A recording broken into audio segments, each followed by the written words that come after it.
Welcome, everybody, to Dead Talk Live. And today we have special guest Sallie Harmsen, who has just appeared in the movie Moloch that premiered in July and exclusively streaming on Shudder. Sallie, thank you so much for being here. Congratulations on the film. How are you doing today?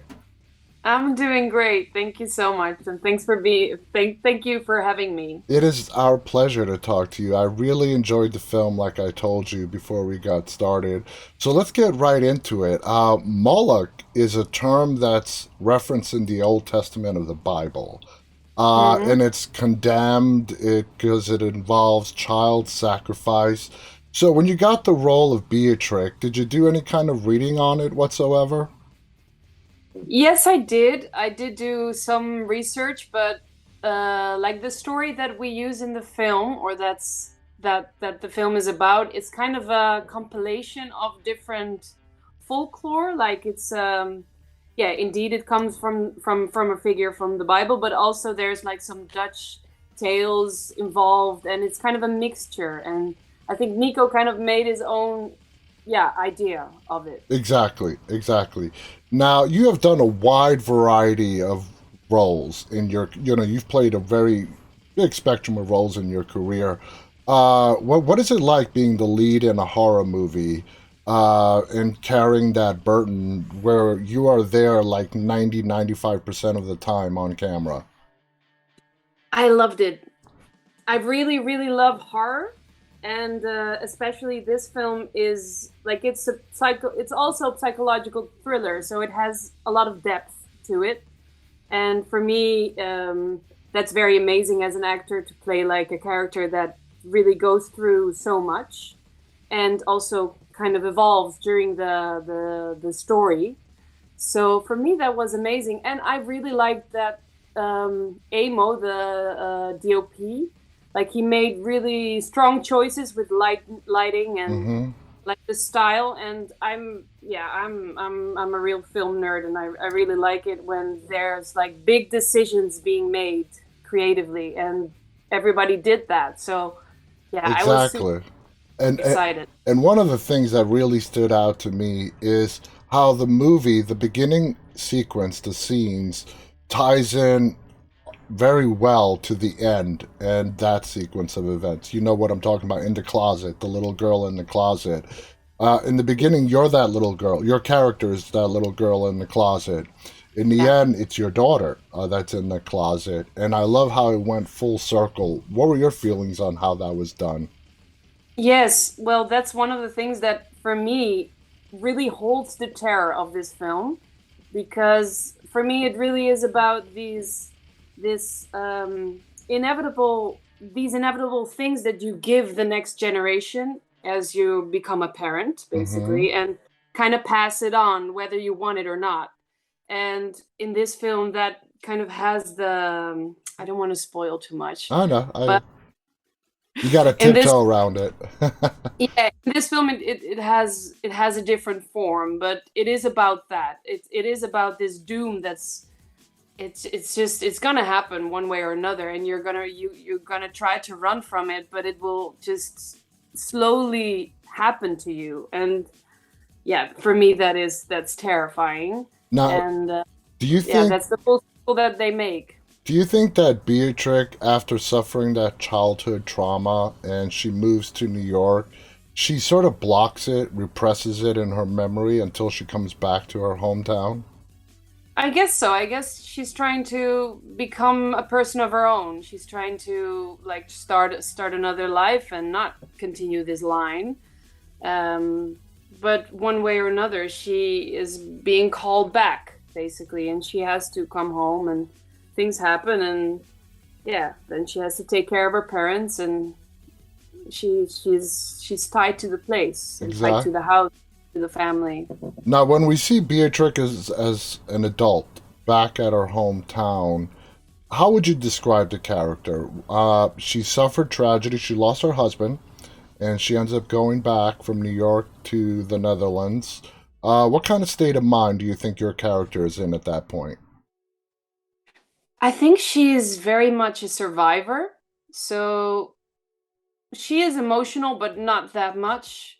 Like she just continues. She just gets on with it. Basically, she's quite tough, and she's someone who doesn't really please anyone. So when somebody's trying to make a joke or and she doesn't think it's funny, she won't laugh, which I think is very funny as a character.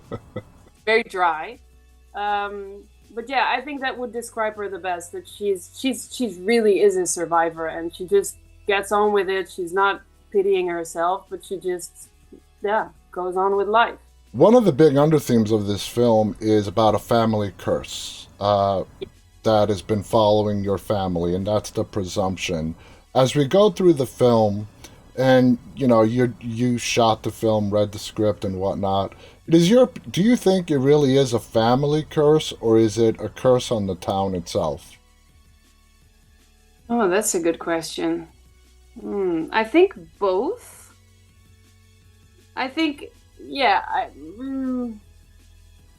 I think both, but I think this is kind of a symbol for all the families also in the town. I think every family in the town you could tell a similar story about, but we just zoom in on this family. Yeah. So I think that's what the situation is. But also the members of the town, they're also involved. The Yeah. community is also involved. But yeah, I think the subject of the movie is more about the family curse that just yeah continues and continues whether you want it or not. And the Moloch, on how it was portrayed to us, with an, like you mentioned in the beginning, taken from little bits of parts of here and folklore there and put together into this entity that was really unique. It's sort of, in my opinion, it's not really your family that was cursed, but it's whatever family the Moloch is attached to at the moment that is cursed. and it Yeah, and it goes from that family to the next family, and so on. So in the movie, there's an archaeological dig going on yeah, in the town, and women's bodies are being discovered in their graves with their necks slit vertically. yeah. Now, do you feel like the town has been supporting the ritual, the Moloch, whatever you want to call it, for as long as it's been there? Yeah, yeah. I think the people of the town is kind of a sect also. They support it. They it's kind of a god to them. So for them it's important that it keeps being fed, maybe also from moving to another family. Yeah. Because all the women that are being found are from the same family. So it's just one generation apart every time. But probably if they would not support it, it would move to another family. I think you're right at that. That's very, very interesting. I haven't thought about that. Yeah, and I'll, New door. going back to the mashup of making the Moloch that we see in this movie, it's great. It's taken from like a term and sort of a mention in the Old Testament of the Bible, and then mixed in with sort of paganism as well to bring Yeah. us this demon, whatever you want to call it. We don't really know what it is. Now, there's a big story within a story about families and betrayal in Moloch. Um, do you think Beatrix had by the time we get to the third act, do you think your character is catching on as far as your family and their involvement in what's going on in that town? What do you mean exactly? Like, we've I'm trying not to give away spoilers as well. Your family, and the families and betrayal that we see within your family. As the Yeah. movie progresses, do you think your character has realized your family's involvement with the town's cover up of this? Yes, I think she is suspecting something. Yeah, yeah, she is suspecting things because she finds out that her mother is not saying certain things that she should be able to know, Yeah. and she's not being taken seriously with everything that she's she tries to investigate, whether it be the sickness of her mom or the bodies that are being found. The only person who actually takes her, he also in the first place doesn't take her seriously, is the archaeologist. Yeah. But yeah, no, I think she's definitely, her panic rises once she has the idea that her family also is covering up certain things. I think Exactly. she can only trust her father. And that's another great thing about this film is that we're sort of thrown for a loop where we don't know who to trust and who not to trust. Who's the good guy? Who's the bad guy? And Yeah. it's all revealed in the ending. And just jumping forward to that ending scene where you're in that bedroom and surrounded. What was it like filming that scene? Very technical. Yeah, because we had like this amazing special effects guy who was kind of controlling the thing, Well, and we that's had my. like, Well, that's a question I have. Now we see the. We could say it. We see the Moloch at the end of the film. What, as an actress doing this film, what point of reference did they give you to work with when you're like, oh my God, there it is? How did that work out? just, well, imagine just seeing something like that, not knowing what is going on. You'll just be in complete terror. Exactly. Yourself tied on a bed and something is entering you. You're like, whoa! It's complete horror, I guess. Yeah, I guess it's quite simple that way. Like, it's just terrifying. You're like, what the hell is going on? And but it all gets explained in that ending scene. Uh, But it's also very emotional because the mom, she is present as well, and she, yeah, takes her life. So it's also very emotional. So it's very, very double. It's not only fear, but it's also disbelief and grief. So many things, actually. exactly. Uh, just before the movie goes into credits, we see all the women outside of the house looking in. Do you think that the Moloch is keeping them there as sort of like prisoners, or are they there out of their own will? So I can tell you, but I don't know. I don't want to spoil too much. I don't know how much I Well, can I say. mean, you could. Okay, these women are spirits. Okay, we could say that much. And do you think that the spirits of these women are being held there prisoner by the Moloch tied to the land? Or do they choose to stay for the life that was taken away from them prematurely? I think both. I think the curse is keeping them there, and they also are there in order to try to stop this from happening. Yeah, So they are also taking part in trying to stop the Moloch. So when it's moving on, they will try to stop it by attacking the person that the Moloch is inhabiting. So it's also their own choice, but they're also lost souls. They have nowhere to go. that's true. That's true. Yeah. And this part is left up to viewer interpretation, and that is the motives of this demon, the Moloch.